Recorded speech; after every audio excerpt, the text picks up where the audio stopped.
So hello hi welcome back to my channel. চলো review করে দিচ্ছি যিশু চলে এলো একটা নতুন মুভি রিভিউ করতে। এখন যে মুভিটা রিভিউ করবো সেটা এখন তোমরা হিন্দি ডাবে পেয়ে যাবে। এই মুভিটার নাম হচ্ছে টাপাক। এটা একটা অ্যাথোলজি, ঠিক আছে, কারণ এতে 4খানা গল্পকে একসাথে দেখানো হয়েছে এবং টোটাল মুভিটা তোমার কমপ্লিট করতে ওই 1.5 ঘন্টা মতোই লেগে যাবে। এবার এখানে না তুমি যদি হরর শুধু চাও, হররের সাথে কিন্তু এর সাথে আছে রহস্য। তো হরর এবং মিস্ট্রির যে কম্বাইনটা এখানে দেখানো হয়েছে সেটা কিন্তু ভালো লেগেছে। আর এই মুভির যে 4খানা গল্প, সেই 4টে গল্পের মধ্যে বৃষ্টিকে দেখানো হয়েছে, মানে যে কোনো কিছু মানে গল্পের সাথে কিন্তু বৃষ্টির একটা যোগ আছে, সেই কারণের জন্য মুভিটার নাম টাপাক। অল ওভার মুভিটা আমার কেমন হলো তার একটা ছেড়াকাটা করবো। তো চলো রিভিউ করি। দেখো, এই মুভির কাহিনী যদি ছোট করে বলি, কি ছোট করে বলবো, কারণ প্রত্যেকটা গল্পই তো ছোট। 4টে বললাম না, 4টে গল্প মিলিয়ে একটা মুভি তৈরি হয়েছে। তো দেখো, তাও যদি এটা বলার চেষ্টা করি তাহলে এটুকুই বলবো, টাপাক কোনো একটা গল্প নয়, 4টে ভিন্ন ভিন্ন ছোট ছোট ভুতুরে গল্পের সমাহার, যেখানে মানে সমস্ত গল্পের সাথেই বৃষ্টি, অভিশপ্ত বৃষ্টির কিন্তু লিঙ্ক আপ আছে। ভারতের বিভিন্ন প্রেক্ষাপটে কিন্তু এই 4টে গল্পকে সাজানো হয়েছে এবং একটা ছাতা বা একটা বৃষ্টির ফোঁটা কিভাবে মানুষের জীবনে বিভীষিকা নিয়ে আসতে পারে, সেই মুভি, এটাই কিন্তু মুভির মূল প্লট বা মূল বিষয়বস্তু বলবো। এখানে বৃষ্টির প্রতিটি ফোঁটার সাথে কিন্তু লুকিয়ে আছে প্রাচীন রহস্য বা কোনো ভুতুরে কাণ্ড কারখানা।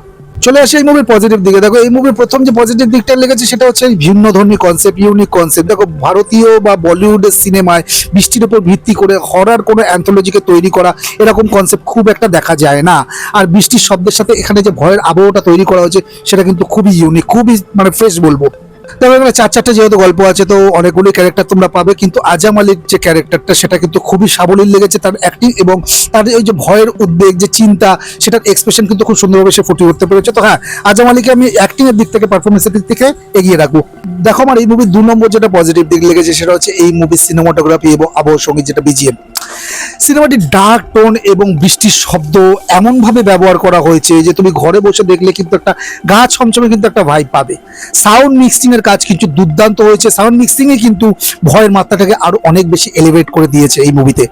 আর এই মুভির 3 নম্বর পজিটিভ দিক হচ্ছে গল্পের বৈচিত্র্য। যেহেতু এই মুভিটা একটা অ্যান্থোলজি মুভি, 4টে গল্প আছে, তাই দর্শকদের কিন্তু বোর হওয়ার চান্স খুবই কম থাকবে। প্রত্যেকটা গল্পের শেষে কিন্তু নতুন নতুন তোমরা চমক পাবে, কোনোটা ভালো কোনোটা খারাপ বা কোনোটা একটু মিক্সড রিয়াকশন হতে পারে, কিন্তু গল্পের শেষে কিন্তু 4টে চমক আছে। চলে আসবো এই মুভির কিছু নেগেটিভ দিকে। প্রথম যেটা আমি নেগেটিভ লেগেছে সেটা হচ্ছে যে প্রথাগত জাম্পস্কেয়ার। এই মুভিতে আগে থেকে প্রেডিক্ট করা যায়, আগে থেকে বোঝা যায় এমন কিছু জাম্পস্কেয়ার ইউজ করা হয়েছে যা কিন্তু যারা নিয়মিত হরর মুভি দেখো তাদের কাছে কিন্তু অনেক আগে থেকে অনুমান করা সম্ভব হয়ে যাবে।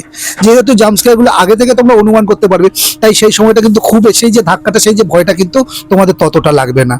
দেখো, আমার 2 নম্বর যে এই মুভিতে নেগেটিভ ইস্যু লেগেছে সেটা হচ্ছে ভিএফএক্স এর কাজ বা গ্রাফিক্স এর কাজ। দেখো, বাজেট রেস্ট্রিকশনের কারণে হোক বা অন্য কোনো কারণে কিছু দৃশ্যে গ্রাফিক্স এর বা ভিএফএক্স এর কাজ কিন্তু খুব একটা ভালো হয়নি, আরো উন্নত হতে পারতো।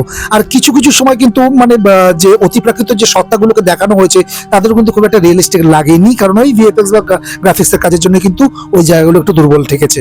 দেখো, আমি এবার টাপাককে ফাইনাল বাড়ি দিচ্ছি। টাপাক এমন কোনো মুভি নয় যে তুমি জাম্পস্কেয়ার দেখে বা এমন কোনো ভয় পাবে যে সিট থেকে বারবার করে তুমি লাফিয়ে উঠবে, না, সেরকম কিছু নয়।